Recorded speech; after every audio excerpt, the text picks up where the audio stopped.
Welcome to The Aspiring Kryptonians, a podcast for Superman fans, hosted by Superman fans and focused around all things, you guessed it, Superman. After all, we are aspiring Kryptonians. From comics, TV, film and animation, each week we discuss our thoughts on the latest releases, news and even some retrospective reviews. So without further ado, let's get the show on the road. And just a note regarding our discussion on Grant Morrison returning to Superman, I apologise for the genuine confusion surrounding the pronouns used in regard to them. We did not and do not mean to offend them or anyone in that community, and will ensure that we get it right going forwards. Hello and welcome to episode 7 of the Aspiring Kryptonians podcast with me, Tasman, and the rest of the team. Evan. Hello. And Ashley. Hey guys. This week we've got quite a few things to talk about, which include Superman Red and Blue issue 2, a quick nod to Action Comics 1030, Batman Superman 17, Infinite Frontier Secret Files issue 1, and of course the flurry of Superman news that was announced over the past few weeks. So, well, I guess we can start with the news, shall we? Go for it. Yeah. So first up, Tom Taylor is finally writing Superman. Well, kind of.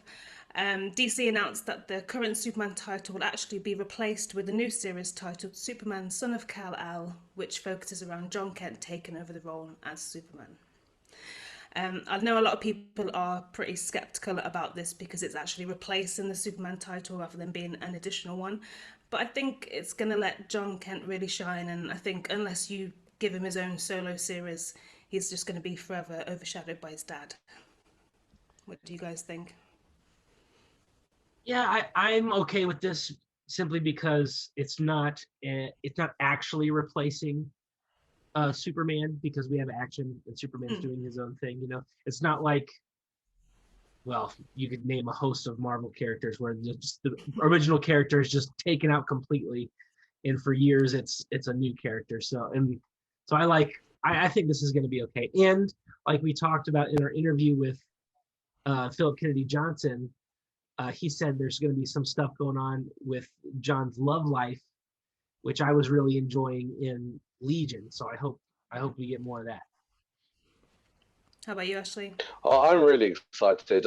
Tom Taylor, for me, is the writer that's been going about doing his work for a good while now and really, really producing some great stuff. I mean, you know, his work on Injustice, his work on Deceased, which I know we're all a fan of. He's been really working hard, building up a really strong body of work. He's on Nightwing at the moment, which I thoroughly enjoyed his introduction issue on that. So I'm really excited. I'm excited for Tom Taylor. I'm a Tom Taylor guy. I'm pretty much going to now follow all the books that he does, and this is a great addition to the Superman pantheon. I'm really excited. And like you said, how else do you really put John in the driving seat unless he has his own book? And I think this is a great idea. We've kind of seen, like I said, in Deceased and Hope at World's End, I think it was, we've kind of seen him, well, his take on the two characters together, or the interactions, even though they're quite brief because, well, it's been out for a while, so I'm not going to issue a spoiler warning, but obviously Superman turns into a zombie and has to say goodbye to his family. So we've kind of seen snippets of what their interactions like. So yeah, the characters are in great hands, I think. Yeah, like Jeff Johns, Tom really seems to have a really good understanding of these characters. He really understands their motivations, their connections with other characters within the DCU. So I think we're in safe hands, and I'm really excited, really excited. And yeah, I loved his work on Deceased and his character development with Jonathan. Mm-hmm. It was great. It was awesome. Did you read Deceased, Evan? Nope, I actually haven't read much at all by him. So I've read some of the Injustice books, but I wasn't really paying attention to the writing style as much as I don't know, just how the characters were changed from the original universe. There's a lot going on in Injustice. Yeah. But yeah, you should. I think. Well, if you like zombies, which I love zombies. Don't. Which is why I have not read Deceased yet.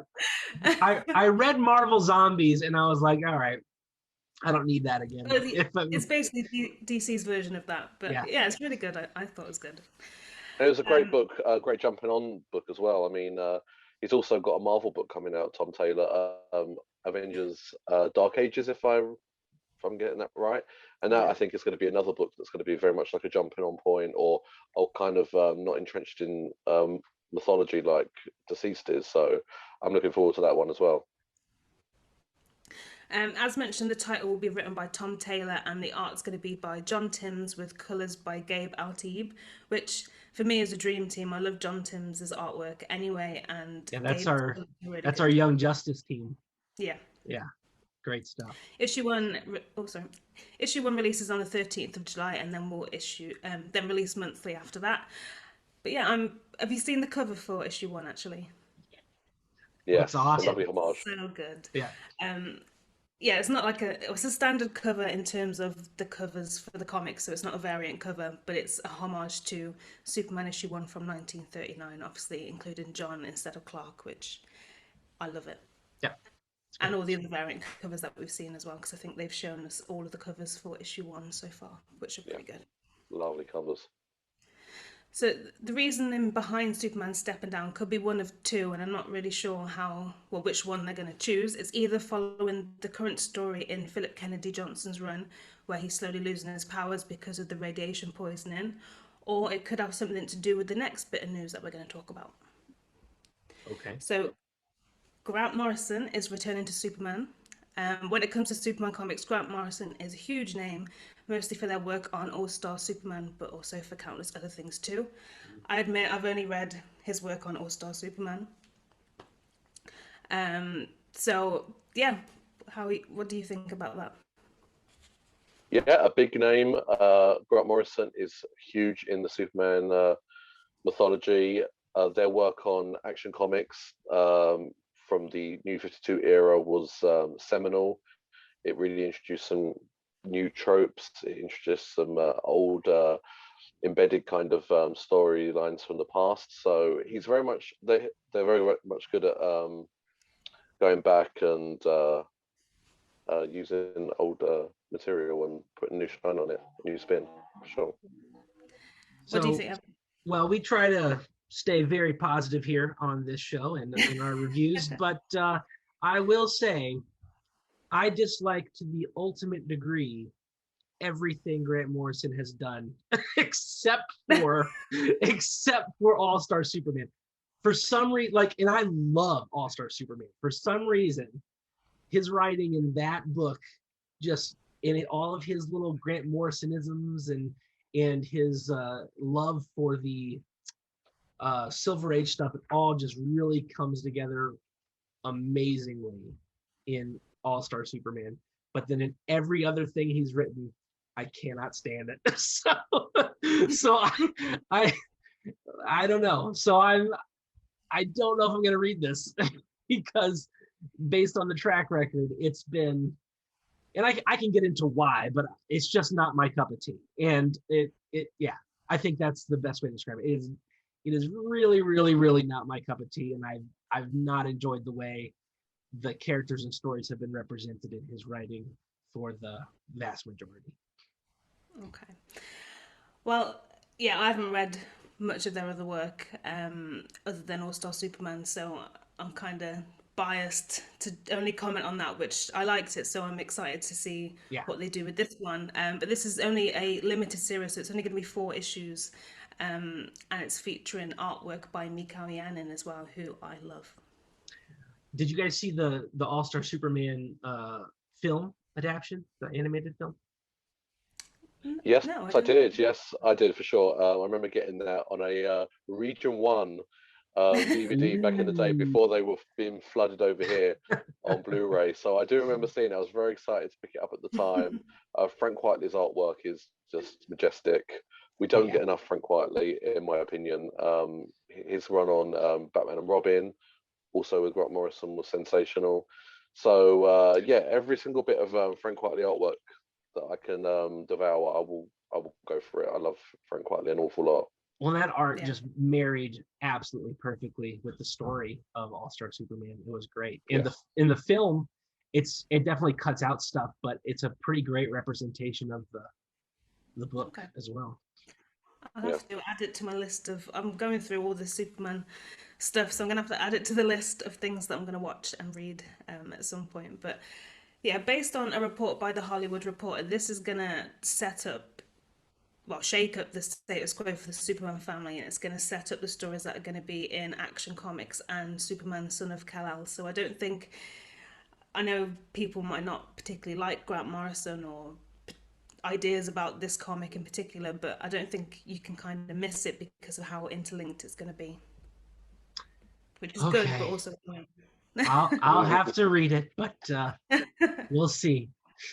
Yeah. I think whatever you think about Grant Morrison, he's definitely their name definitely evokes a lot of emotion, either positive or negative. So Yeah, I think it's going to put a lot of eyes on the book Well, and it's on the Superman family, hopefully. well, his yeah, style is definitely like it's one of the most unique styles in comic books today, Mm. and just the way he writes and the things he says. But like you said, it's like it's either people love it or they don't. Yeah. So, yeah. So in this series, he teams up. Well, Superman teams up with the Authority, which in this particular series is different to what we've seen in the past. I'm not familiar with the Authority at all, me neither. No, me but neither. in this particular book, it's Manchester Black, Midnighter, Apollo, Enchantress, Natasha Irons, Light Tray, which sounds like a really Okay. bad superhero name, I have to say, Light Ray's and awesome. Like, it just sounds like a weird name He's to one of me. the new gods. He's cool. Oh, okay. But yeah, there's several characters there that I'm not really familiar with, and I'm not really familiar with the Authority in general. So it's going to be interesting to see how that plays out, because he's basically teaming up with this group because they're going to do a job that the Justice League can't do. So I think Okay. it's going to be kind of, I don't know, Superman off limits, I guess. Interesting. Well, the only thing I know for the Authority is the stellar creative teams they've had on that book over the years. I mean, Brian Hitch has worked on that, Mark Miller's worked on that, Warren Ellis. So there's no, they've got definitely some talent behind that book over the years. So I'm excited. Yeah, I'm definitely Yeah, going to give that one a go. yeah, me too. Well, I'm going to, because it's going to link in with all the other stories. But yeah, anything Superman, I'm down for. But have you seen the artwork for issue 1? Not I yet. think I saw the cover. Yeah, so Looking it up right now.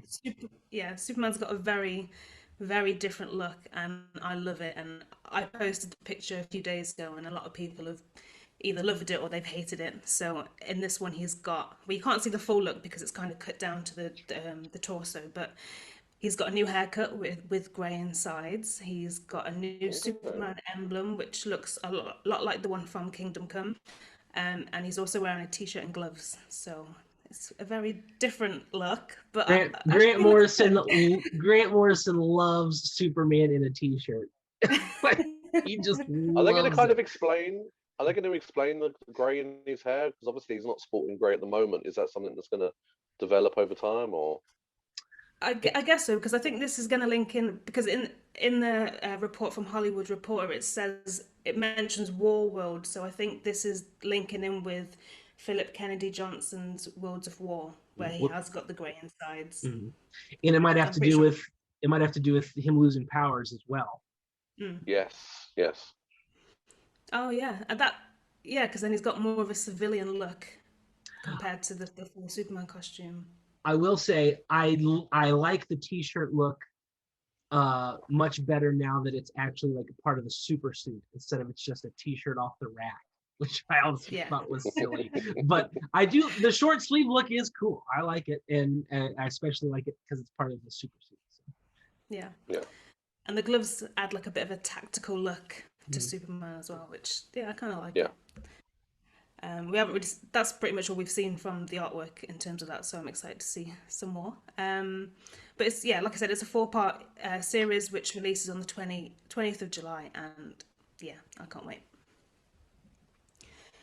So let's move on to the newly announced Justice League Infinity comic series. So this Woohoo! is Yeah. definitely one for the fans of the Justice League Unlimited animated series, because it's a direct continuation to that. I admit I haven't seen that series. yet. And I know Evan is a big fan because he quickly asked if he could cover all the reviews for the site. So Yes. I'm going to ask you first, what are your thoughts on it? Oh, I'm so excited. I mean, because it's like I've said multiple times, Superman the animated series is my favorite show ever. In Justice League, in Justice League Unlimited is a direct continuation of that show. And this is now continuing that universe, and I love it. And it's a very unique universe. It's like a DC universe way simplified, and it has some very unique twists and turns as opposed to the original comics. So I'm just very interested to see where the story goes. I'm also interested to see if they tie in to the Justice League versus the Fatal Five movie, which was kind of tangentially set in that same universe, but it's never really clear if it actually is.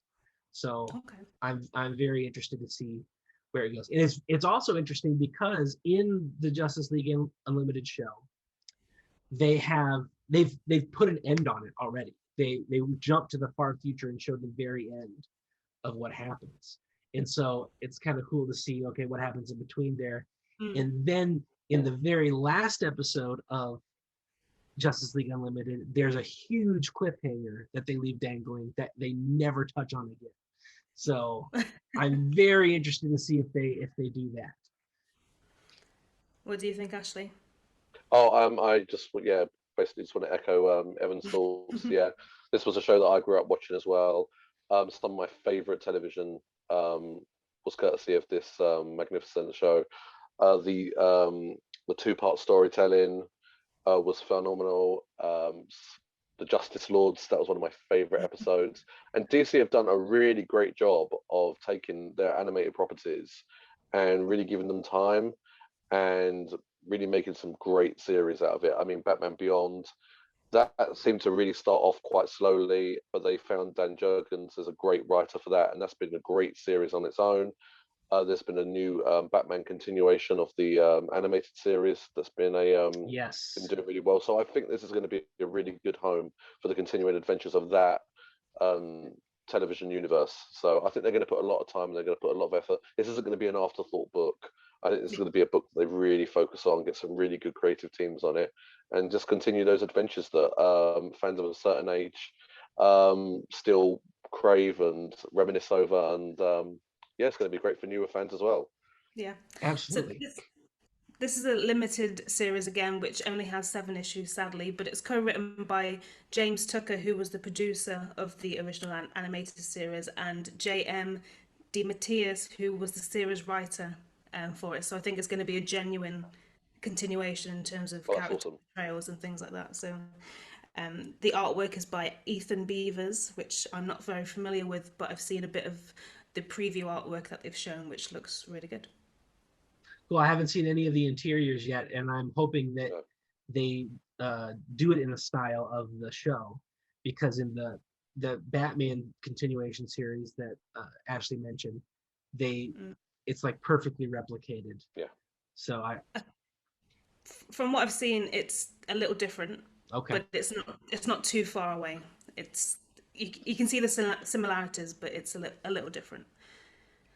I mean, Um, I've watched every episode of that show dozens of times. Every episode dozens of times, and it never gets old. That's And wonderful, I wonderful love it. Yeah. series. So Yeah, very I got the excited. box set of it, and when I got the box set, I was just so pleased with it. Beautiful presentation, and yeah, just so many memories are flooding back already. Some of my favorite episodes. Who can forget Batman singing? Yeah. I just I watched need to that the watch other What it an now. I day. need episode! to watch Yeah, this. yeah, Yeah. and the I'm gonna Injustice try. Lords. I mean, oh wow, the Yeah, I'm whole gonna the try whole and catch Cadmus up. arc, so good. yeah, So you haven't got that long to wait actually, because it's a digital first series that's going to start on the 13th of May, which is not far away at yeah, all. great. Great. But then if you want to wait for the physical release, it's 7th of July. So I'm going to do both because I'm sad like that. And and Not I'm on going here, to you're try not. I'm going to try and watch. There's no way I'm going to be able to watch all of it by the 13th of No, May, but I'll do my very best just so I can get. Actually, no, I'm going to watch it first and then read it so I can get the full yeah, context without ruining things for are you myself. gonna Okay, are you gonna watch the Superman show first? Because like Oh, like most of the major plot points in the Justice League show stem straight out of the Superman show. So okay. just saying. It may be a while then until I can read this. So try not to put many spoilers in your reviews, Evan. Okay. I'll try. I'll watch it. I'll watch it as soon as I can. It's funny when you think about like the golden age of television now and superheroes. When you like, talk to someone like yourself, who's probably around my age group, it's amazing how much we did get back then, and you just didn't realize it. Yeah, oh absolutely. And well, it's really interesting because that was in sort of like this weird era where, oh, we love superheroes, we're going to produce lots of superhero stuff, but we can't make it exactly like the comics because that would be weird and nobody wants that, like Yeah. so as awesome as it was, like with Amazo, they changed Amazo's design. I really like Amazo's design in the Justice League show, but nowadays it's like we're putting Amazo in the thing. No, just straight up Amazo with his weird half top Yeah. suit and his elf ears. Stripy trousers. Yep. Like, let's just do it. Let's just put it in. So it's very interesting. Yeah. Like, the show is so awesome, but it's so interesting how it paved the way for like people to be just like, no, just do the comics. Yeah. Just put the comics on the screen. I love that. Yeah, agreed. Okay, so now we have a few bits regarding casting too. So DC has found its Guy Gardner. Have you heard about this? Yes, I have. Yeah. So Finn. Go I was just gonna say I don't know this guy from anything. So Fair enough. His name is Finn Whitrock, and he's been cast in the role for the HBO Max Green Lantern series, which I don't actually know when this is coming out. Is it the end of the year or next year? Does anybody know? I think probably next year, especially as it's been so light on casting. But like Evan, I'm not too familiar with this actor at all. One thing that I can tell you for sure is that for years and years and years, my fan casting of Guy Gardner has always been Damian Lewis. That is now shattered. Hmm. I don't know. Yeah, he who would was have it been good back? actually. Yeah, he's in Billionaire. Is it Billionaires? I have no idea. I haven't seen that. He's in. Okay. I don't. I know him, but I can't tell you what he's in. But he's always been my fan cast choice. He just looks like the guy. He's Yeah. obviously got good acting chops. Yeah, so it's kind of that bubble's been spoiled. But now that we've got an actual casting, it's tangible. This Yeah. show is now tangible to me. It's Mm. something that's in the works. It's something that's going to be coming to us sooner rather than later. And yeah, I've been dying for an up and up, really good Green Lantern, either film or TV show. So this is But great news. You didn't like the Ryan Reynolds film?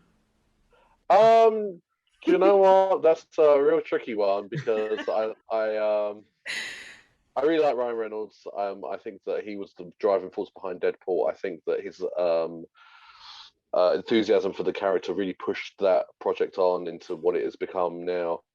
I think he'd done what he could with that character. They introduced too many themes and topics, in my opinion. I mean, Sinestro, the idea of the Yellow Lanterns, Hector Hammond. It was too much in one film, and for like the character to like be just a normal guy like Hal is, and to come to terms with the fact that we are not alone in the universe, and to actually become one of the new members of this kind of intergalactic universe that he's just become open to. It was a lot for him, and I think he's done well enough. I mean, Ryan Reynolds is a great actor, and he was a fine Hal Jordan in my opinion. So not the greatest movie, but I'm not going to slam it either. Yeah. I just watched it, and all the stuff where he's not on Earth is fantastic. Like it's great stuff. Yeah.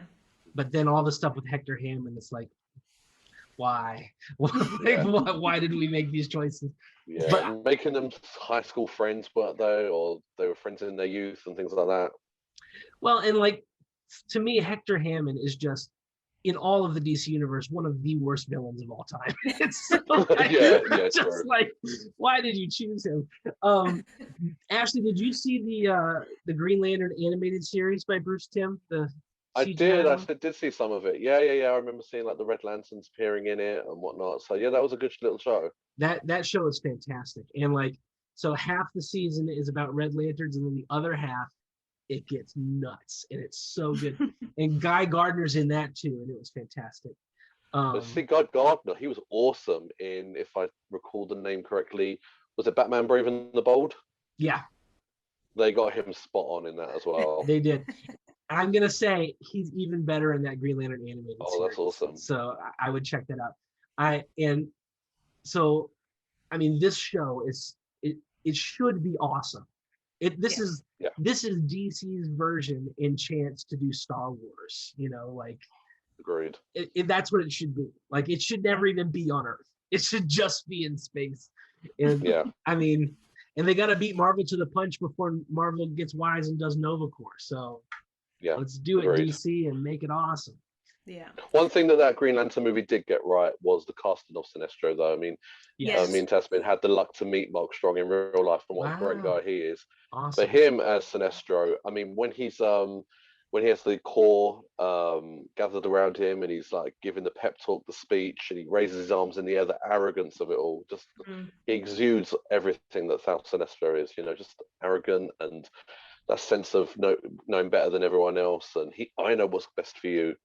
And the galaxy, just great. Well, I loved Jeffrey Rush as Tomar Reed. That was he's I love Jeffrey Rush in the movie.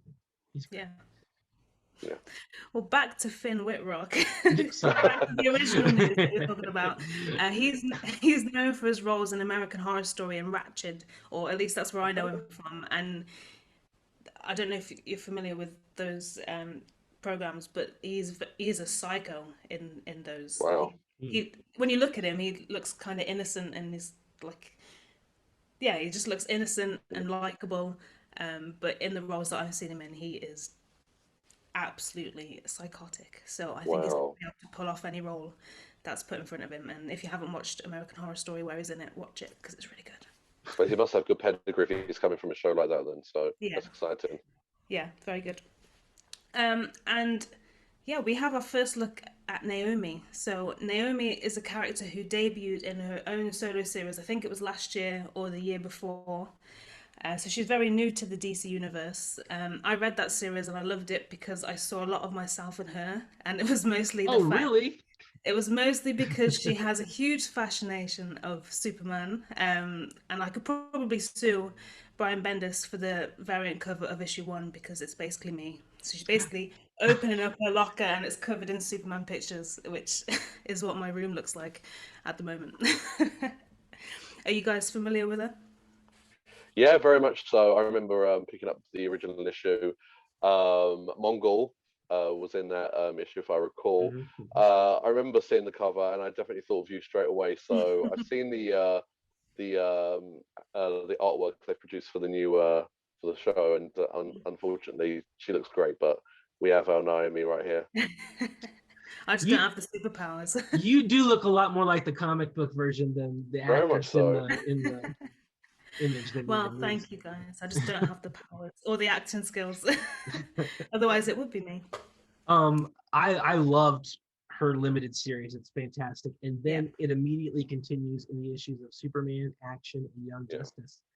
And that was the one, Young Justice. So I know that she went on to a team book, but I couldn't remember what it was. Yeah, it picks up like immediately after she gets back from Superman, and it's still like day 2 of her being a superhero. Oh, okay. And all of the Young Justice team stay at her mom's house. It's pretty funny. And now she's in the new Justice League book that Bendis is doing. Oh, I didn't know that. Yeah. No, I didn't know that either. That's exciting. I think she's a great character. I think that she's going to be very likable. I think relatable as well. I hope a lot of young girls out there look upon her as someone that they see a reflection in. And I just think bring it on. This looks good. I'm excited for this one. Yeah, I think it's going to be a very easy show for CW to do because it seems like right up their alley. You know, girls, small town, teen angst, all this sort of stuff. My one concern is that if CW starts rolling with this and they put out 22 episodes, is this going to affect the integrity of Naomi's comic book story? Because obviously her story is not finished being told. We know almost nothing about her backstory and in all the mythology that Bendis has planned for her. Will he be putting that into this show, or are they going to make it up themselves? So I hope that we get more of the actual, like, Bendis's real vision. Yeah. And it's not just the CW executives running wild with the concept, and Yeah. So. Well, yeah, like I said, she's created by Bendis, David F. Walker, and sort of designed by Jamal Campbell. So we know that Ava DuVernay is producing the series, so she is a renowned I did not know that. Yeah, so she's definitely got her hands in it. I'm pretty sure she's a producer. So just on that, I'm excited for it. But just from what we've seen, so the actress that plays her is called Casey Wildfall, I think her name is. If I've said it wrong, I'm familiar I with apologise. But the picture we've seen looks like it's been literally ripped out of the comic. Yes. Well, especially it's the cover of issue 1, isn't it? The picture they've used. So I think based on that, they're gonna stay true to the comics. And I think I've seen Bendis write about it on social media quite a lot. So I think or hope that he is involved with all the storytelling, because, like I said, we don't want it to spoil that. Yeah, this is a perfect example of what DC wanted when they hired Bendis at the start. I mean, he jumped straight in on a big flagship book, reigniting the idea of the Man of Steel miniseries leading up to his run. He's now created an original character that's now got their own TV show. I mean, got her own TV show. Well, this is what already that haven't got a TV show yet. And when you think of Bendis' track record over the years with creating characters and books, Powers, I remember PlayStation done had a little run on that comic as a TV show. I remember, obviously, Jessica Jones is another creation of his. This is what DC wanted when they hired Bendis. These are now the fruits that are now developing because of that relationship. So I think we're going to see a lot more of this down the line, more created characters, a lot more TV shows, and I hope so. It's awesome. But what I'll be interested to see if, because Superman is such a big part of her story as well, I wonder if they're gonna cross over with Superman and Lois at all. That'd be cool. I think obviously Superman in that series has a lot on his plate already, but it would be great to see that crossover, because that is her origin story. It'd be hard to get to like 4 seasons, wouldn't it, without her meeting him yet? Yeah. And like Evan said, you made a great point about the fact that her sort of arc hasn't been cultivated yet, and it's obviously showing a lot of faith in the character. And Bendis is writing that they've picked her up so quickly as the TV franchise. So I've been interested to see how she does develop. Well, it's also interesting because not only does she cross over with Superman, but she crosses over with Rand and Thanagar. We've already had Thanagar on the CW verse, and we've had Rand on Krypton. So they already have live action versions of these things. It'd be interesting to see some of that crossover as well. Yeah, I think it's going to be good. With the people that are involved, I think it's going to be hard for it to not be good. I hope.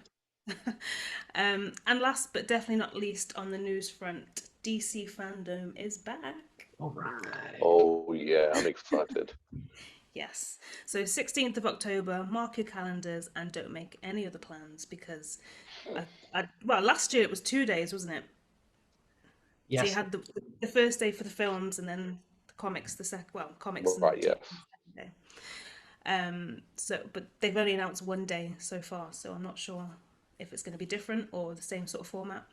I completely misunderstood how it operated last time, and I missed a whole bunch of the panels because I didn't understand how they were working. So, like, by the time I logged on to do it, I'm like, it's over. I'm like, no. Yeah, it was quite limited on Yeah. as to when you could watch it, isn't it? I'll actually have my baby by then, which feels crazy to say. So Wow. I'm definitely getting a babysitter so I can pay my full attention to fandom. It's going to be great, but I wonder if this is going to say goodbye to DC Warner Brothers. Maybe not being such a big deal when it comes to San Diego. Maybe this might be the slow progression of them pulling out, because it's going to be very.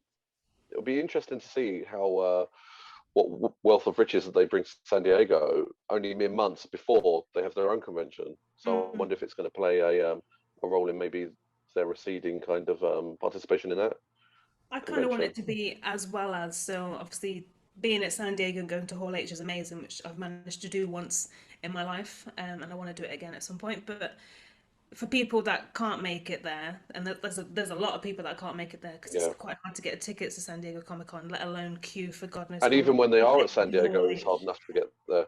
Yeah, so I hope they do it as well as the people who aren't there can enjoy all the news as well. That'll be good. But I had so much fun at last year's event. I was sat at home in my pajamas with a glass of wine. I cried when I first saw the Zack Snyder's Justice League trailer. Oh, I had a few glasses of wine, so I was extra emotional.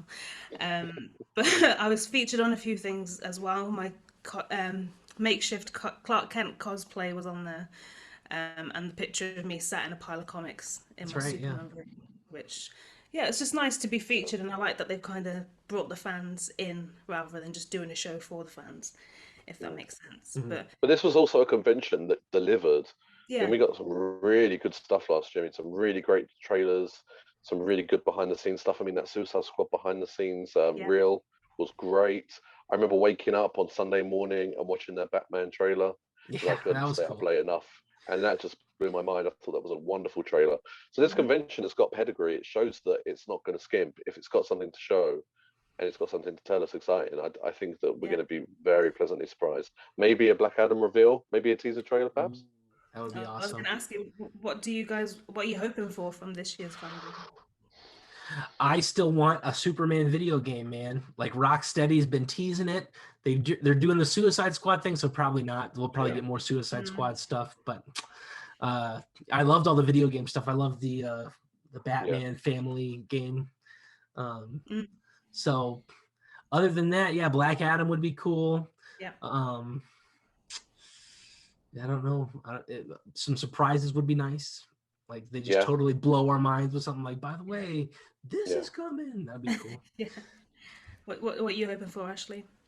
I think I would like some type of clarification on J.J. Abrams' new deal and maybe what he's doing there. I know there's a lot of speculation he's going to do a Superman um, movie, like a what's that dreaded word again? Reboot. Reboot? Yeah. I definitely would That's like some. that's confirmed. Did you not hear that? That's confirmed. That's happening. They're making a new Superman film, The but thing they're is, saying that it's not going to be Clark Kent. It's going to be a different Superman. I did hear that, but I just think that there's with DC, you never quite know, and with the Mm. excitement and the reception that Justice League got, I need to see. At the moment, being a Superman fan, I need to see tangibility. I can't really take anyone's word for anything. I need to see something. And like with the Flash fans, I'm sure there are so many Flash fans out there that have been in limbo for such a long time now, and us Superman fans also. Mhm. I need to see some tangibility, something tangible. Show me something that you cannot renege on, and then Yeah. I'll believe it. Until then, Well, this is it. That's what I want to see from fandom. I want to see something about this new Superman film, whether it's an official title, mhm, who it's focusing around, casting. Might be too soon for that, but we'll see. If we haven't already got it, I want to see the suits from Black Adam and the announcement that Henry Cavill is joining the cast as Superman, because it's I want to see him fight. Um, wow, I want, yeah, Superman game. I want. My partner's just got a PS5, so Wow. I'm here, ready to play it. Suicide Squad, but I'd much rather play a Superman game. And and Sasha Calle is Supergirl. I want to see that because yeah, we haven't seen anything from the Flash yet, and it's started. Pretty sure it started production this week or last week, and they've shown pictures already of Wayne Manor. So I think we're going wow, to see something from there. And I know it's very wishful thinking, but I want to see something following on from the Snyderverse. Hmm. So I want to see Yeah. the stories continued, but yeah, a girl can hope. We can dream. Well, I mean, it's funny you should mention Shazam and Black Adam and The Rock. I mean, if anyone has got sway enough to make something happen, I do think it's Dwayne Johnson. I Yeah. think if he wants Henry Cavill enough back in the role of Superman in his movie, I think The Rock can. I think The Rock can do it. I think Yeah. he's Who's got gonna enough say sway, no to enough Rock? goodwill behind him. Well, exactly. Yeah. If he comes up to you and say, "I want Superman in this film," you're not gonna Yeah, say, "Sorry, mate." You're just gonna let him yeah. do whatever he wants to do. Well, Dwayne Johnson seems to have the same kind of enthusiasm that we spoke about earlier on about Ryan Reynolds having for Deadpool. I think Dwayne can really push this pocket of the DC universe forward as long as he's motivated and interested and enthusiastic enough. Like you just said, I don't think the studio can say no to him, and Yeah. he is really high up on Henry Cavill. Certainly, Henry Cavill being back as Superman. So, if anyone can, the People's Champ can. The People's champ. people's champ. Um, and onto the Superman comic books then. So we'll start with Action Comics 1030 because we already briefly talked about it in our interview with Philip Kennedy Johnson. And if you haven't listened to that yet and you're reading the current run, make sure you do, because he gave us a lot of insight into what's going to happen, who's going to be featured, and how he's worked with Tom Taylor to kick off his series as well. So it's a, if without sounding too big-headed, it's a good. If you're interested in that kind of thing, obviously go and check it out. Well, and he gave us an exclusive, the He did. Fallusions. The Pollutions. Which is the new race of alien. It's if you just say it like that, it sounds like some sort of disease or something. But yeah, go watch it back because yeah, there's a lot of good stuff in there, and if you're reading this current run, it's very insightful. But yeah, what an issue. I'll talk about the cover first, by Mikhail Yanin, and it's awesome. Superman looks great on the cover. It's really vibrant. It's like orange background where I think it's a car or something that he's lifting. Yeah. Oh shit. Same thing. Um, as for the variant cover, which is by Julian Totino Tedesco, have you seen it? I think so, It's yes. Yeah. amazing. It's Yeah. basically showing Superman as the ultimate role model. So Superman's flying off in the air with a really classic Yeah. look, and then you've got a kid dressed as Superman, or it looks like he's got a cape tied around his neck, and he's Yeah. playing with his dog, pretending to be Superman, which Very poignant, I thought. yeah, Mhm. I love it.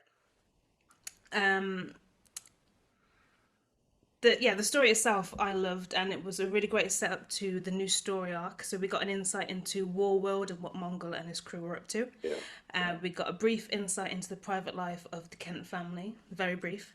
Superman is under a lot of tests at the hands of Batman and the Atom just to see how much power he really is losing from this radiation poisoning. And we also saw a bit of John and Damien having a very one-sided catch-up. I quite liked seeing this because it's a bit of a throwback to the Super Sons and when John was a little bit younger. So for all those people that aren't reading this title, because John was aged up, I think this might change your mind a little bit because he's very much the same person. He's just a little bit bigger. Mhm. Yeah. So yeah, what did you think of the issue, guys? I thought this issue was wonderful. This issue has me all kinds of excited. This is a big feel to it. This has a big important feel to this issue, and it was wonderful. The artwork was spectacular. I felt honestly like when I would pick this issue up, I felt like the me that first picked up Justice League from the New 52. I remember the big buzz and the hype around it, having Jim Lee and Jeff Johns writing, and I felt that hype with this book, and I loved it. I feel that they're going to build a really interesting mythology with Mongol and Warworld. Yeah. I loved the conversation with Jonathan and Damien, and it also harkened back to a conversation we had a few weeks back about just how much the 31st century is informed about what happens in the Age of Heroes and how much they know about Superman and Batman and the tragedies and triumphs that these characters will ultimately partake in. So it was fascinating, a great issue. I'm really excited for the more issues. I ate this up. Yeah. How about you, Evan? Yeah, echo everything. It was great. I loved every part of it, especially the Mongol stuff. It just seems like it really is setting up this epic, uh, dynastic Lord of the Rings style story with Mongol. So I think that's just awesome. And the Damian Jonathan stuff was great, and I love the Superman and Lois stuff. So great first issue. Can't wait to see what happens next. Yeah, the artwork was by Daniel Sampere. I'm not sure if I'm saying his last name right, so I apologize. But yeah, it was phenomenal. I've only seen his artwork in this issue and a few of the teasers that he's put on social media, but I'm loving his artwork. It's got a real classic feel to it without feeling too retro, if that makes sense. Like it's classic but modern at the same time. So I'm looking forward to seeing more of it. And I've just noticed how dramatic the lighting looks in this room. You are absorbing Oh my god! I natural don't yellow have sunlight. I'm sat in front of the window and I don't have any curtains in this room, so I can't actually do anything about it other than try and move it around a little bit. So I apologize for that. On to Infinite Frontier Secret Files issue 1. Did you guys read this one? Well, I know you did, Ashley, because you did the review. Oh, I loved it. Yeah. This was, I don't know why, but all the Digital First series feel like a complete surprise to me. They're kind of, they never really seem advertised as much. They No. kind of just spring up on you, and then like I messaged you, I think it was a day after it came out, saying, can we do the review? Just because it kind of creeps up on you. But yeah, this particular title is a bit of a prequel to the upcoming Infinite Frontier run by Joshua Williamson. We had issue 0 already, which was, I thought, was really good, and it really set it up quite well. It was like a direct follow-on from Dark Knight's Death Knell, wasn't it? Mm-hmm. Yes, yeah. So it's kind of setting up. So this series in particular is kind of setting up the characters that are going to be featured in the Infinite Frontier series, and it's giving you a bit of a backstory and insight to them. This one in particular is focused around Calvin Ellis, aka President Superman, and his quest to find more time. This character's got. This is the first time I'm reading about this character. I have to admit. And he's literally got two of the most harrowing jobs going. Like he's president, and then he's also Superman. So yeah, I can. The whole theme of the issue makes sense to me, where he's trying to find the extra time to fit other things in. So what did you guys think? Well, I thought this was just a great issue. Like you, this is the first encounter I've had with the Superman of Earth 23, Calvin Ellis. Phenomenal character. He really does feel like he is the man that he was always supposed to be. He feels like the finished article. Like in my review, and I'll echo it, if there was a legion of Supermen, he would be the leader. Yeah. He is very much the finished article. And yeah, if you're interested in a different take on the Superman mythology, the character, this is it. This was great. And automatically I went back and tracked down previous appearances. Grant Morrison, who created the character, said himself that the character is inspired by Barack Obama and Muhammad Ali. So I'm already in. And this is a really good. Exposure for the first time to this character. Highly recommend it. Yeah. Are you familiar with the character, Evan? I know you haven't read this issue. I have read this issue, and yes, and I am familiar with the character. In the past, I have not enjoyed him because he was in Grant Morrison issues. Like we've already said, I wasn't a fan. But it is a really cool concept, and we did read a story with him in that DC Christmas special last year. Oh yeah. But there was a lot of things I liked about this, and there was two things I did not like. So I really liked the like I said, the concept is super fun. You can do so much with that concept of being Superman and the president. So I'm very interested to see. It's like ultimate power, isn't it? Like... Yeah. I'm very interested to see more storytelling and fleshing out that character in that world. You can definitely see the Barack Obama influence. Like they've changed his face from previous appearances to just look like Barack Obama in in the comic. Some cool little details I picked out that I really liked. The Kryptonite Man shows up. You guys know I love him. And that particular design is from the Up, Up, and Away story arc, which is one of my absolute favorite Superman story arcs. I loved it. The Kryptonite suit that he wears when he's fighting the Kryptonite Man is the exact suit from Superman the Animated Series, which is awesome. I love that. Lovely. Yes, they mentioned the Black Martians. I don't know what those are, but that sounds really cool. I want to hear more about that. And they're talking about the Brainiac OS, which is cool, which was created by a future version of Brainiac and put back in the past, which reminded me of Brainiac 13, which is one of my favorite Brainiac iterations. Loved it. Two things I didn't enjoy about this thing. One was the cover featured Darkseid on it, and there was no Darkseid in the story. And so I was like, come on, I want to see what happens with him. And then the second part was, and this is a little bit more serious, I don't like how when Calvin is talking, like he's sitting behind the desk, he seems to inherently know what's better for humanity. Like he's like, I'm gonna let them figure out this one by themselves. I could, but I'm just gonna let them try to and I did not like that. I thought it doesn't make much sense. Like it makes him kind of like a god, like I'm helping you guys out by being president and Superman.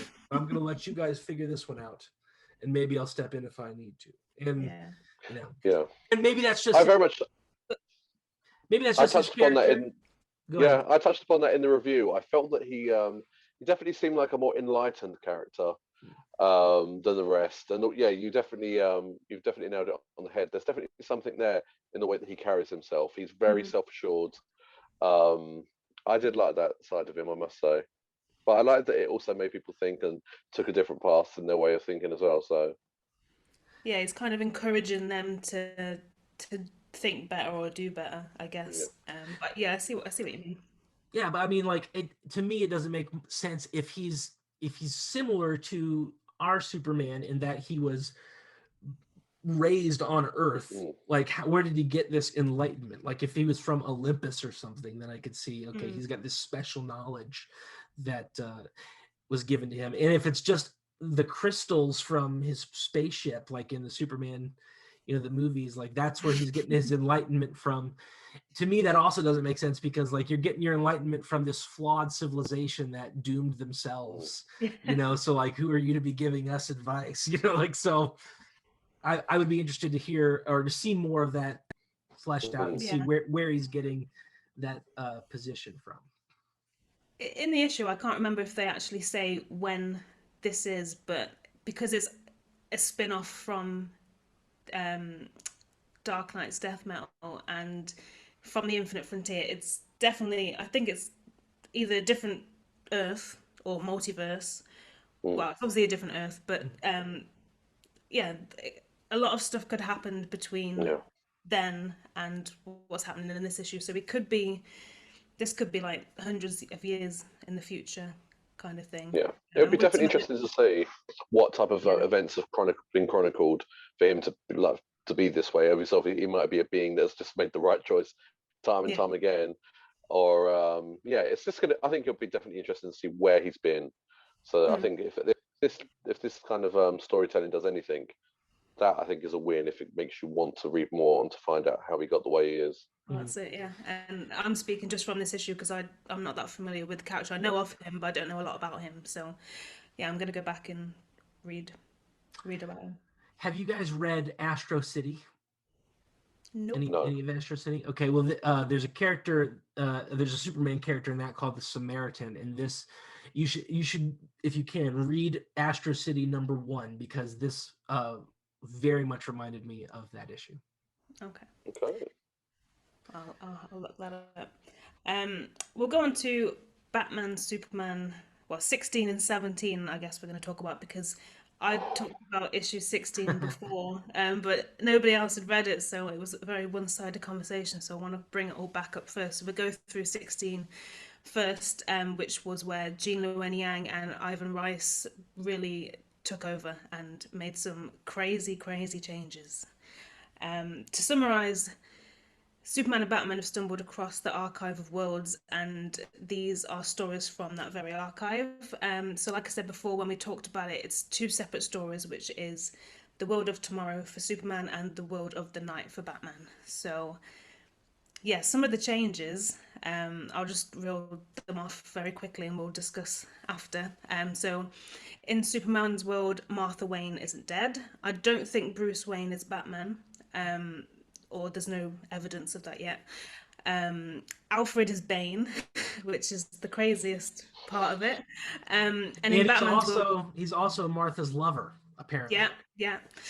And in Batman's world, Lois Lane is the villain Spider Lady, and we think, or I'm pretty sure Superman either doesn't exist or he's dead, because there's mention to a skeleton found in a spaceship with his emblem on it. So, yeah, what do you guys think about the issue overall and all of these crazy changes?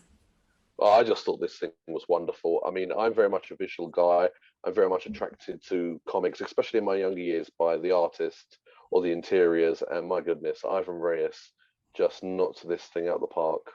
He has been one of my favorite artists for a long while now. His run on Green Lantern was something special. His run on Justice League during the New 52 was wonderful. His run with Brian Michael Bendis on Superman, I thought was astonishing. But this right here is phenomenal. The page layouts, the way that this story flows and intertwines, it is just a work of art. You know those great big deluxe editions that you get, the big hardbacks? I want one of those for just these two issues alone. This thing is wonderful. It's got a real 1950s kind of vibe to it. Batman looks like he's from the old black and white serial. Superman, of course, with his classic emblem from Superman #1, is it, or is it Action Comics #1? It's just fantastic. Yeah. Just fantastic. I love it. How about you, Evan? Yeah, I loved it. The art is amazing. Isn't this the same guy who did the Ultimates for Marvel? Did he? Oh, I don't know. Or Hawkman? Or is this a different guy? What, the artist? The artist, yeah. I don't know. Okay. Well, I'm only familiar with his work on Superman. And Man of Steel series. Yeah, I'm pretty sure he's only been. I think he's pretty much only been with DC. I don't think he's been with Marvel. I think. Okay. Are you talking about David Finch? Could a be. lot of stuff He's on British. Ultimate. Brian Hitch, then I think who you're thinking about. Yeah, Brian Hitch on Ultimate. Okay. Well, anyway, the art is amazing, and it's just so cool how the panels are telling part of the story, like how the panels are lined out. It's not just the characters in the panels, it's the panels themselves which are helping tell some of the story. I love Robin's costume, so great, and I love this characterization of Batman and Robin. It's a great mix of just the very classic team dynamic, but it's not cheesy, but it's still kind of lighthearted and fun.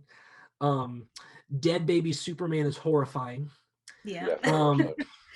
But yes, it's a very interesting twist.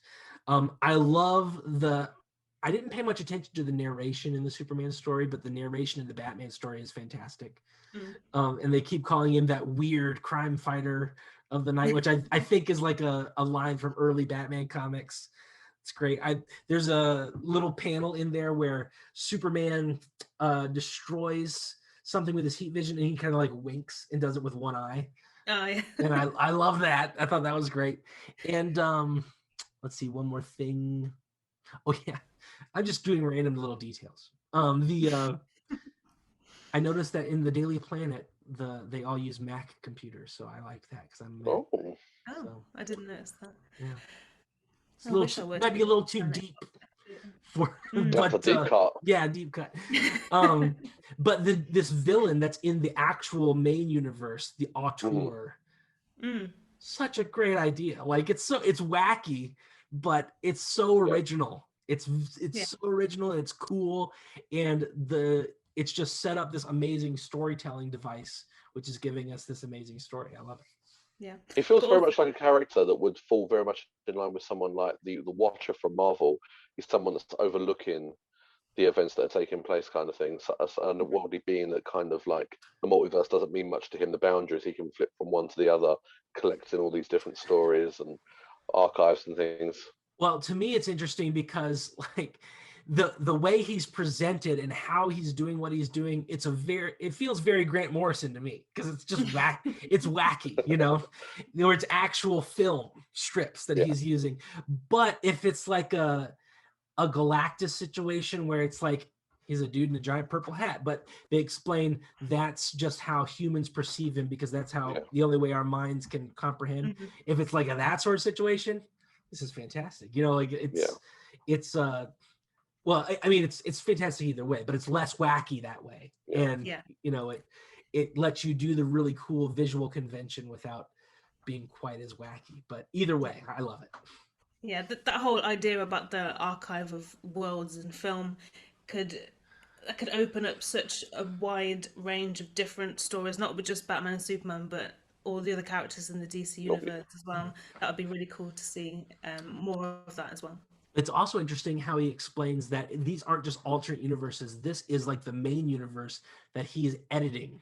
Mm, He's cut out things and he's added things, and so he really is a film editor, but he's editing a universe. mm, So cool. Such a good idea. yeah. We'll go on to issue 17 because that was kind of a roundup of yeah, 16 slash bits apart from 17. But this one goes a really long way to explain where the other yeah. stands in the other's universe, if that makes sense. So obviously Superman enters the world of the night to save Lois and find out where she is and what's going on. Um, so they find out that the Daily Planet exploded and all of the Yeah. employees died except Lois, who ended up going into hiding and becoming Spider Lady. But she doesn't actually turn out to be that bad after all, I don't think, because the way she's introduced in issue 16, I keep trying to say issue 1, but it's obviously not. Issue 16, she's with the Joker, she seems like notorious and she doesn't care what people thinks, but that quickly changes in this issue, I thought.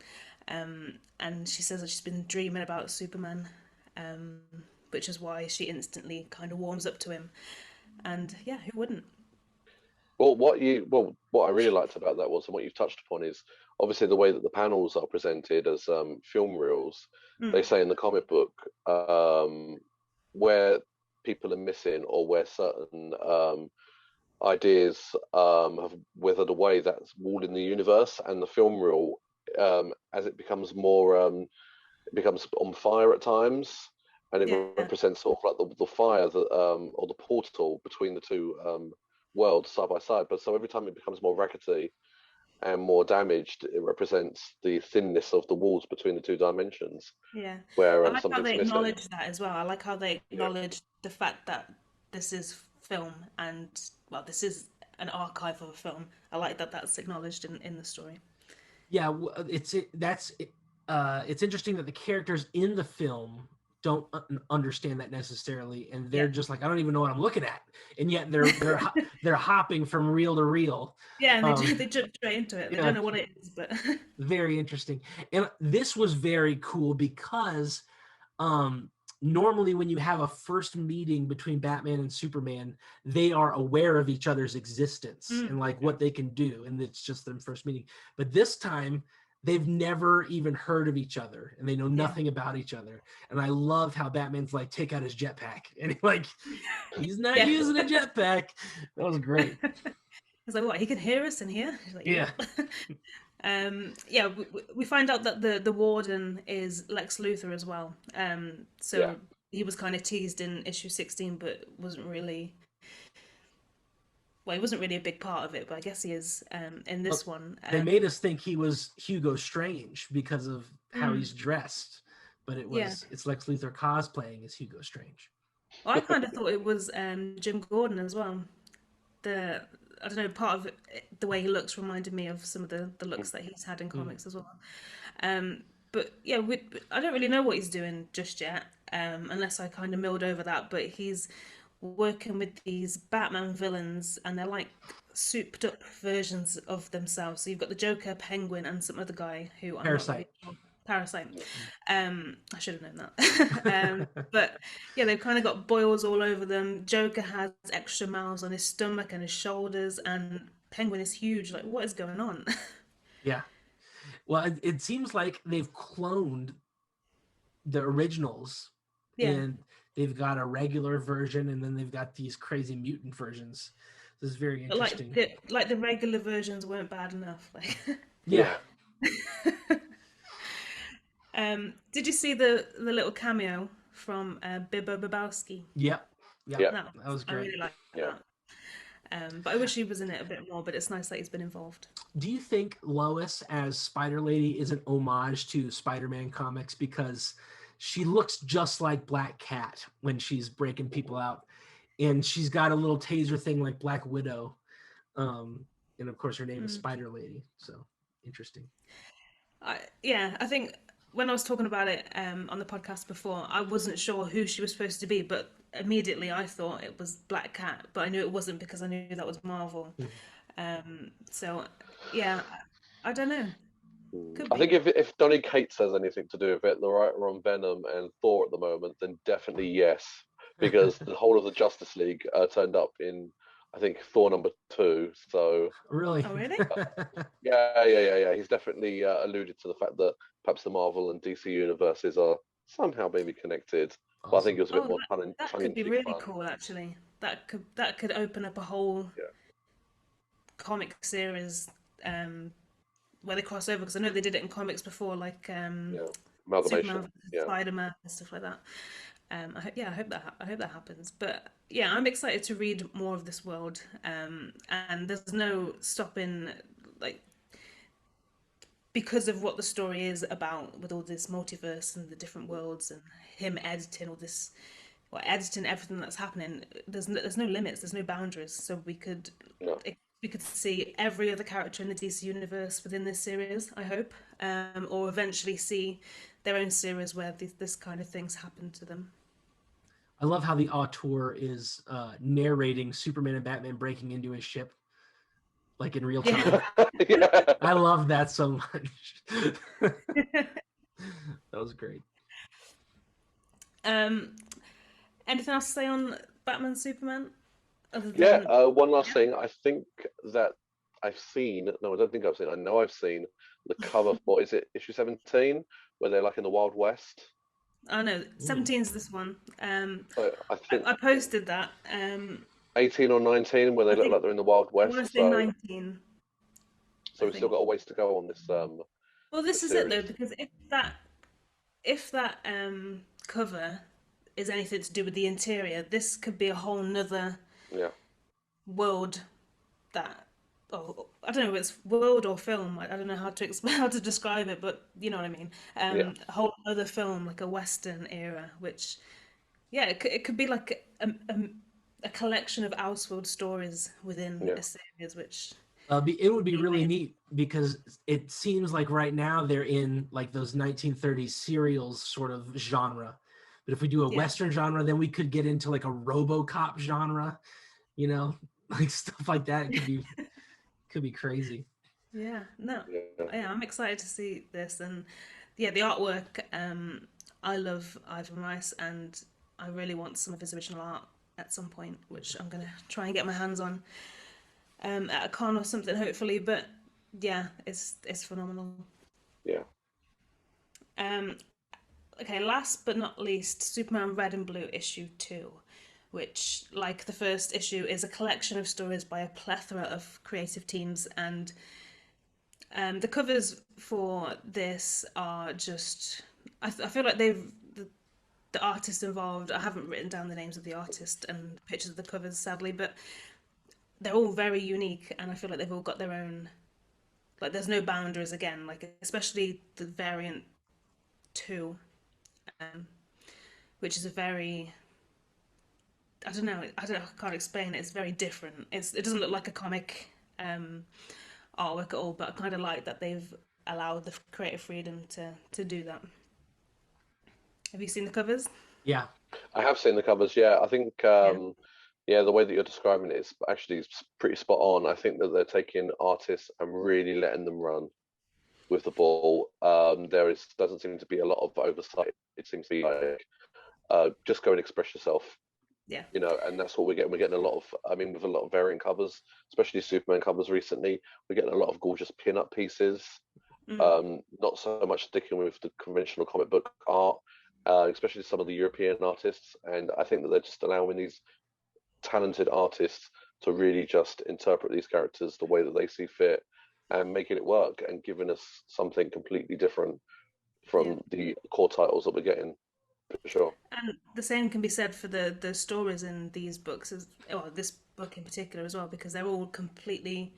There's one in particular in this issue that I was just like, "What the is going on?" Which we'll discuss in a minute. But yeah, what do you think about all the covers and the artwork, Evan? I think they're cool. Like the variant for number 2 is, yeah, not my cup of tea, but it's neat that I feel like it's the same as with the stories themselves inside. They are letting the people just like do whatever, make Yeah. it about Superman and do whatever, and so it's a very unique series. Yeah. Um, like last time, we'll do the stories individually because it's near impossible to do it as a whole because they are all so different, and yeah, there's a lot of things kind of covered in this issue as well. So the first story is titled Own and is written by Stephen T. Siegel with illustrations by Duncan Rouleau. Again, I don't know if I've said the name correctly, so bear with me. But it's rare that we see a story entirely focused on Ma Kent, and she's very sassy at that in this one, which I really loved. Mm. Not only does it showcase her love for her son and their relationship, but it also kind of shines a light on a more serious theme, which is like adopting fertility and the stigmas behind them, which was quite nice to see. What did you guys think about it? Yeah, I think it's really nice how these issues um, can allow for writers and artists to spotlight different characters that may not get the light shone on them that they normally do or would do in the main series. So yeah, I Mm. like that more than anything else. I love the idea of a character and such a powerful subject matter, like you say, becoming a mother, the hardships, the intricacies that every individual takes on this kind of journey. Mm. So I like that. I like how a series like this can take a time out and explore those kind of ideas instead of wham pap and Yeah. pow, kind of ideas. How about you, Evan?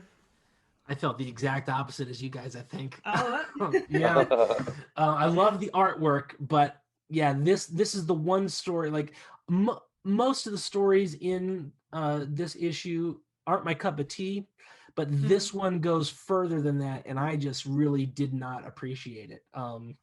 I like what you guys are saying about the sensitive issues of fertility and adoption, but I feel like it was handled all wrong here, in my opinion, Okay. especially when they're handling it with Martha Kent, um, because she seems real passive aggressive.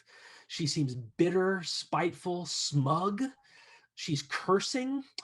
And this just seems completely out of character for her. In all her famous depictions on screen, in most of the Superman origin comic books, she uses the exact phrasing of the women that she's talking to, where they're like, "This is a blessing from the Lord that you have an adopted son because you couldn't have one of your own." She says that exact thing in Superman the movie. Um, it's like, I feel so blessed that the Lord's fit to give us a child when we couldn't have one of our own. The exact line. And like, I mean, I don't feel like they showed us these women being mean or spiteful beforehand, and kind No, of I think they weren't specifically being mean or specifically being spiteful, but I think even when I read it, I know it's reading because it's obviously my interpretation of how they say it, but I felt like it was very I don't know what the word is. They were being condescending. very, yeah, like, oh, it's not, you've got this child, but it's not your child. It's not your own child. That's how I Mm. kind of saw it. Yeah, I didn't pull that from the story when I was, but I could tell that that's what they wanted me to pull from it. But personally reading it, I didn't pull from it. So I really do appreciate the intention behind it, where it's like, okay, we need to understand an adoptive relationship is just as special and important as a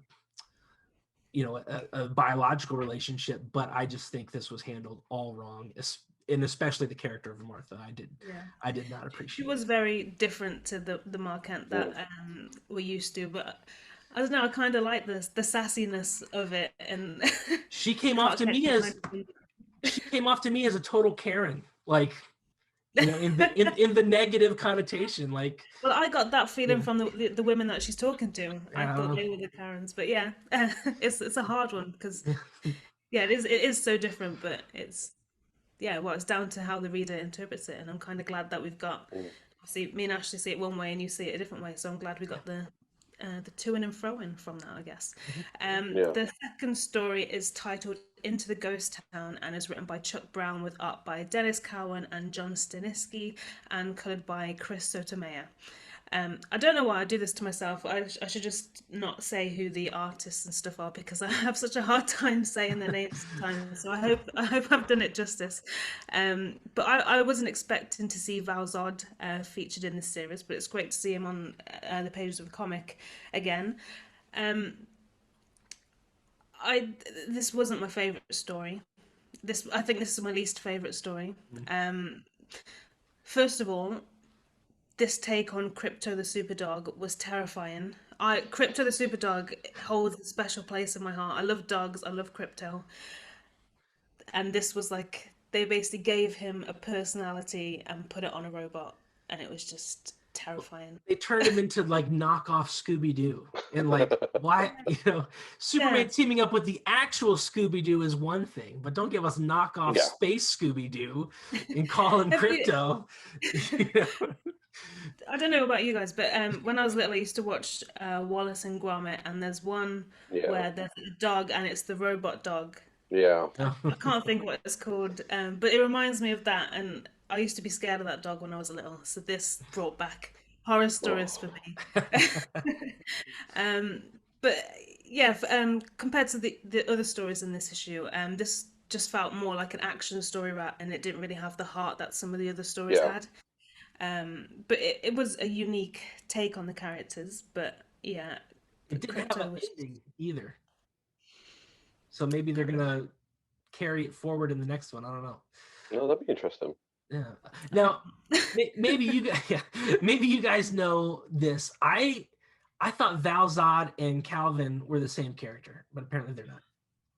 No, I kind of I knew that there was two characters, but I was going to say that with this issue, it definitely gave me a craving to learn more about Val, because if I'm correct in thinking, is Val the Superman that I think the studios or a lot of the fan community were hoping that Michael B. Jordan was going to interpret? And I recently watched the Prime movie Without Remorse, and it just reaffirms how amazing Michael B. Jordan is.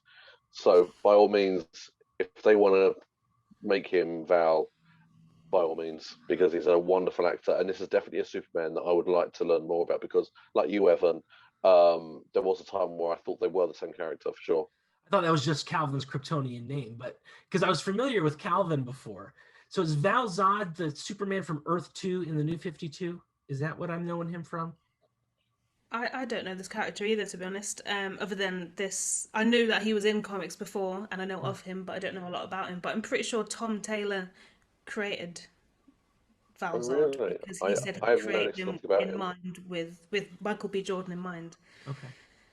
I'm sure. I think he might be from Earth 2 in the New 52, because I'm pretty sure I remember reading him in Convergence. He was the Superman from Convergence. That's right. That's right. Yeah.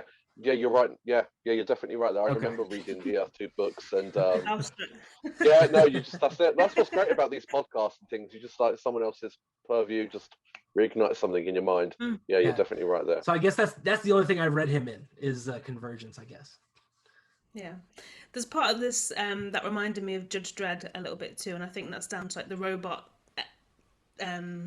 the robot themes in it, and the way he kind of speaks to people, and the character designs. One thing I did appreciate about this story is Prometheus shows up from the Justice League. He's a Justice League villain. He's a cool one. He's like anti-Batman. Because his parents were criminals and they were killed by cops, and so he vowed to be the best criminal. Oh, and so he of course he had that. Yeah. Oh, that's interesting. I don't know a lot about this character. Well, he had that great story arc, didn't he? Where he destroyed, if I'm not mistaken, Star City, and he killed Arsenal's daughter at the time. Oh, I didn't read that. That he had with Cheshire. So just spiraling out now. Yeah, Prometheus, great character. I just remember he infiltrated the Justice League watchtower on the moon and like, took him apart.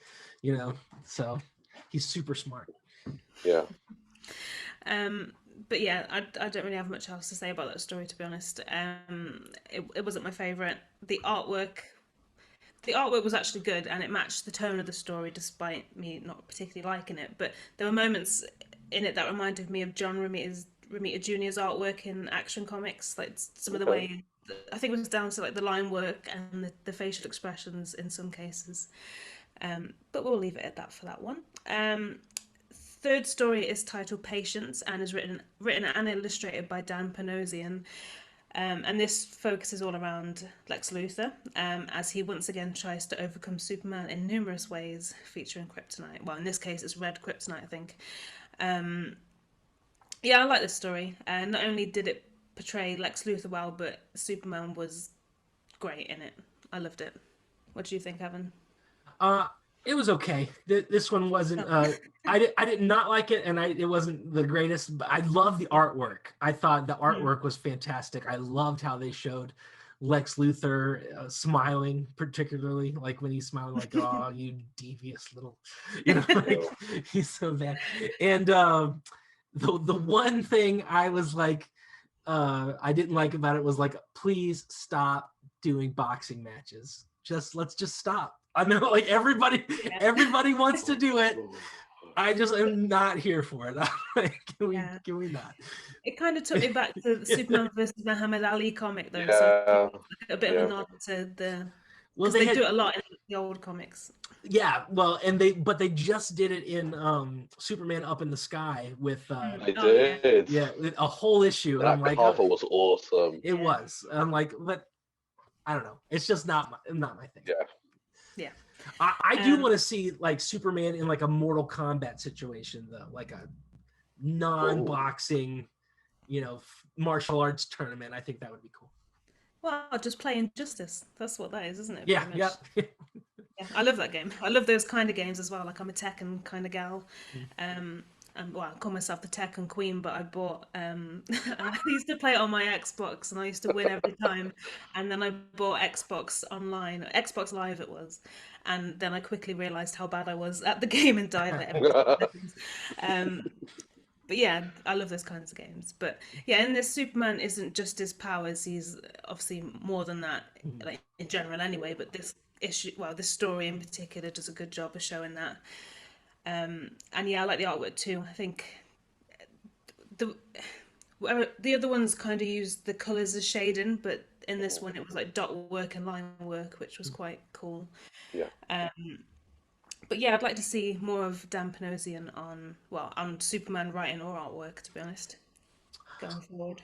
I did like how Lex Luthor has like a Raiders of the Lost Ark warehouse where he just keeps all of his failed attempts to kill Superman. Yeah. The fourth story is titled My Best Friend Superman and is written by Stephanie Phillips and illustrated by Marley Zarcone. This story was adorable, I thought, and it focuses around a little girl called Ava who brings a Superman souvenir to show and tell at school, and she explains the story as to how she got it and what it's all about, but the rest of the class don't believe her and make fun of her until he appears and says hello, which, yeah, I loved it. That song reminded me of you, Tasman, I'm not going to lie. Why? I can just imagine you doing that. Being at school and bringing your Superman paraphernalia in. Yeah. For sure. Yeah, I really liked it. It was really wholesome, I thought. Yeah, it kind of just reminds you what Superman means to the masses. You know, people like ourselves that dedicate hours and time and money to this character. Mm. You know, he's timeless, and he does mean so much, and he inspires um, the last generation, this generation, and I'm sure for many many generations to come. And you just can't help but love that. I love Yeah. to see people and their fandoms and the way that they appreciate characters, be it through the meticulous hours of reading, like yourself does, and the collections and things like that. I mean, you're a world Guinness Book of Records collector, so Oh, not yet. Soon. I'm hoping that's the goal. um, but yeah, yeah, I think I like what I always like seeing is when you've got like, obviously this girl's getting kind of bullied by, well, there's one classmate in particular. I can't remember the name of the bully, but he quickly changed his mind, and I like that he's a bully, but Superman's his favorite, and yeah. Superman's God, and not God, but like a role model, I guess, and he's still behaving that way. That always baffles me. Like Flash Thompson. Yeah, yeah. Mm. Yeah, it baffles me, and then obviously he quickly changes his mind when he sees Superman turn up, and yeah, I like that he does little tasks like that. Yeah. Superman is. I liked the plot of the story, but the only thing I didn't like about the story was Superman, because, Oh, and I don't think there's any way, I don't think there's any way around this because it's such a short story. But he's a non-character. He's a public service announcement. Um, every line of his is just like it's just it's seems very rote, and yeah, saccharine. And so, and like I said, I don't think there's a way to get around it because it's so short, and you just want to pump the message out. yeah, But I think a very good, like, if you want a similar story like this, where it is someone's getting bullied and Superman steps in and the little girl helps Superman, but he's an actual, like, fully fleshed out character. Superman smashes the Klan is the book for you. It's that's a great book. yeah. Great book. Um, yeah, I agree with you on that one. But yeah, it's down to how the length of the story, isn't it? Yeah, it's like 4 pages, so I don't Yeah. think there's a way to get around it. Yeah. yeah. The fifth and final story is called S is for Cyborg, which I just can't get my head around the title for starters because, well, Cyborg is a C, and it's just really confusing. I get why they've done it, but it's just blah. Yeah, but it's written and illustrated by Jason Howard and focuses around Cyborg, Superman, and his need for acceptance and power. Yeah, it's just the title for me. I like that Cyborg Superman's in it. And did you notice that the artwork is very much a tribute or a continuation to the 90s Superman and Cyborg? Like they've got the Yeah, mullet back. So that's nice to see. But yeah. yeah, This was a wonderful era, I thought, for Superman. He's a very endearing character for me. Not so much the New 52 iteration, but the Hank Henshaw iteration is very tragic. A bit of a riff on the Fantastic Four to begin with, Mm. I thought, but a wonderful character nonetheless. One of my favourites. That was really peak um, comic book fandom for me. You know, when him and Mongol destroyed Coast City, and how Jordan spiraled and became Parallax and what have you. So this was a real throwback for me, and I loved it. And I know, Evan, you're a big Dan Jurgens guy, so this Well, is yeah. probably up your street as well. As much as the rest of this was not my cup of tea, this was my gallon of tea. Like this, like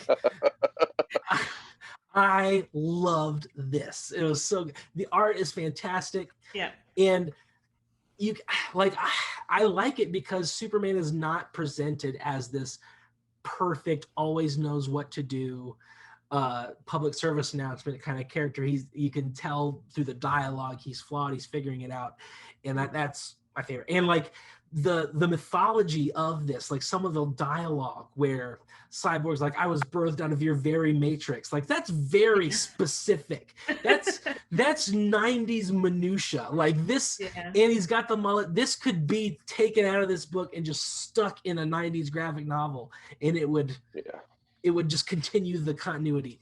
And I loved every second of this. I love every panel is just fantastic.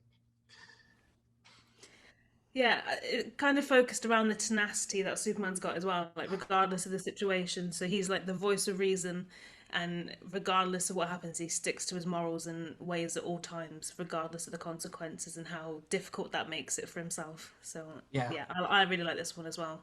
I don't think I'm trying to think which my favorite out of the 5 would have been, and it would have been between this one and the My Best Friend Superman one we just talked about. So I think, between these two, very good.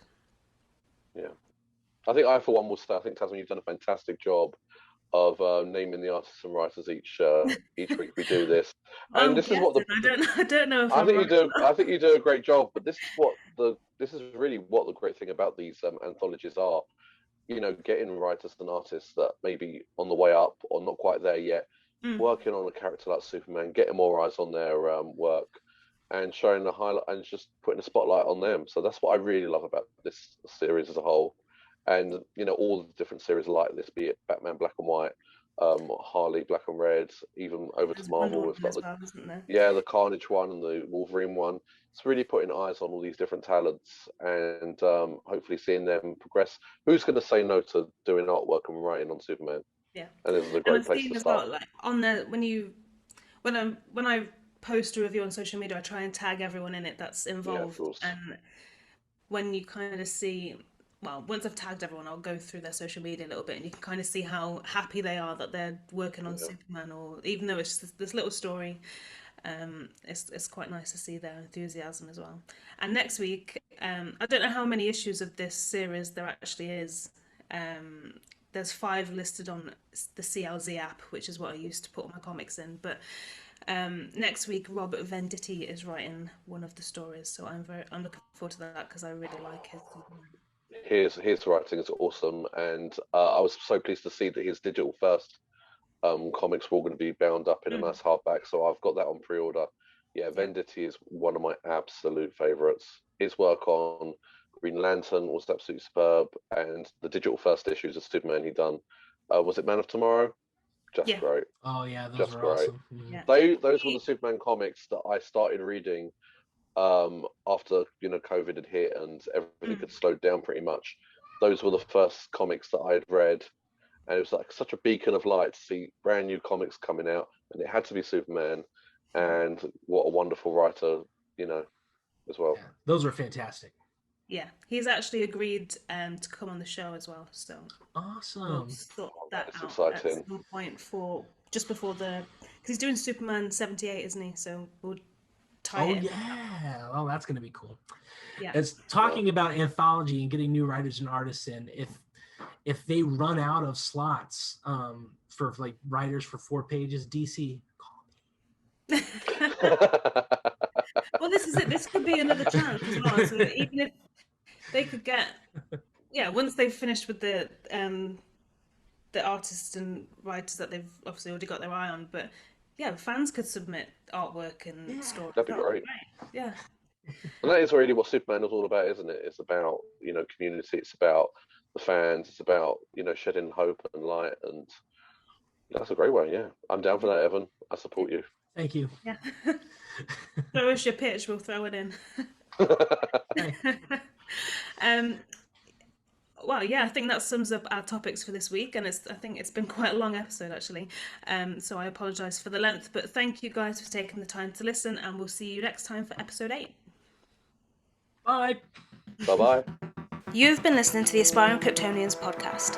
For more information about us, head over to our website over on theaspiringkryptonian.com, where you can find our social media handles, our weekly written comic reviews, and you can also contact us via the website. A huge thank you to you for taking the time to listen to the podcast, and until next week, we bid you farewell. And remember, we aren't birds and we aren't planes. We are the Aspiring Kryptonians.